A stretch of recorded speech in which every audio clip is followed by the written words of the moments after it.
One question you might need to ask yourself while planning for online facilitation is, what in specific terms will my learners be able to do after the whole exercise? Hello everyone, welcome to class.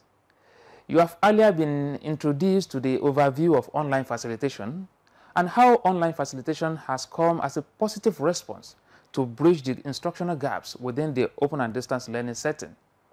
In this topic, we are going to focus on the learning outcomes in online facilitation. Now, let's get started by looking at the definitions of learning outcomes. Did you know that learning is not directly observable but can be inferred from performance? This makes learning outcomes integral parts of the instructional process, whether in the face-to-face or online settings. Learning outcomes describe what a learner is expected to know and be able to demonstrate after the successful completion of a learning process.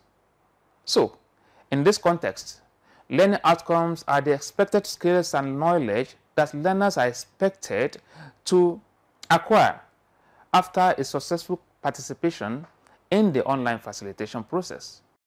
Now, how do you write acceptable learning outcomes using ABCD format? Let us see how you can set measurable learning outcomes. To do this effectively, you need to understand the basic building block, which is the Bloom's taxonomy. As you can see in this picture on your screen, please take note of the measurable verbs for each level as you have in this picture.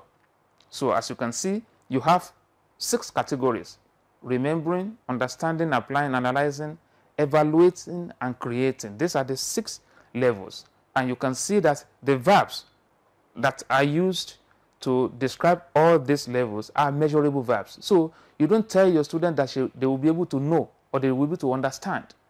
Understanding and knowing in the context of certain learning outcomes are not measurable. The cognitive abilities increase upward from remembering to creating. So as a teacher or as a facilitator, there is a need to ensure that your learners are able to develop both lower order cognitive abilities, which include remembering and understanding, and higher order cognitive abilities, which include apply, analyze, evaluate, and create. So you don't restrict your students to just mention and listing or highlighting. Let them do some higher order thinking abilities like justify, evaluate, analyze. These learning outcomes should be SMART.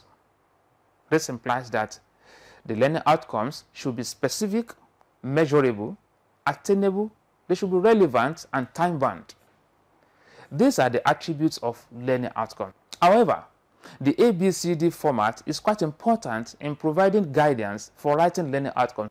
The components are audience, that is A, behavior, that is B, C is for condition, and D is degree. This is represented in the picture that you are seeing on your screen.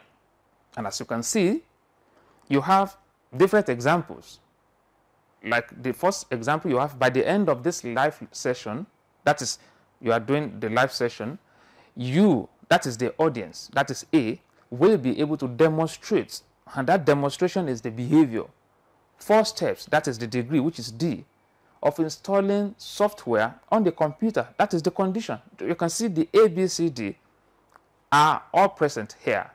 And that directs learners to be able to know exactly what they are expected to do.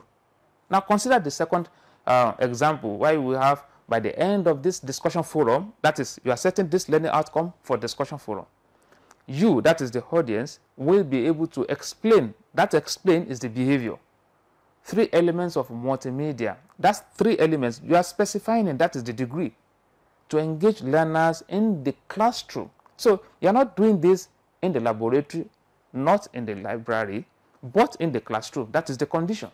So you can see all the elements are present in all these learning outcomes. And I want you to study this critically and ensure that you follow this while you are writing your learning outcomes. However, you might not have all the elements, all the components in a particular learning outcome.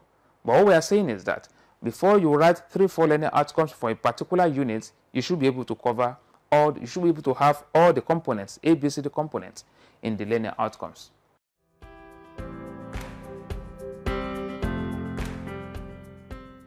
Quality online facilitation begins with appropriate learning outcomes.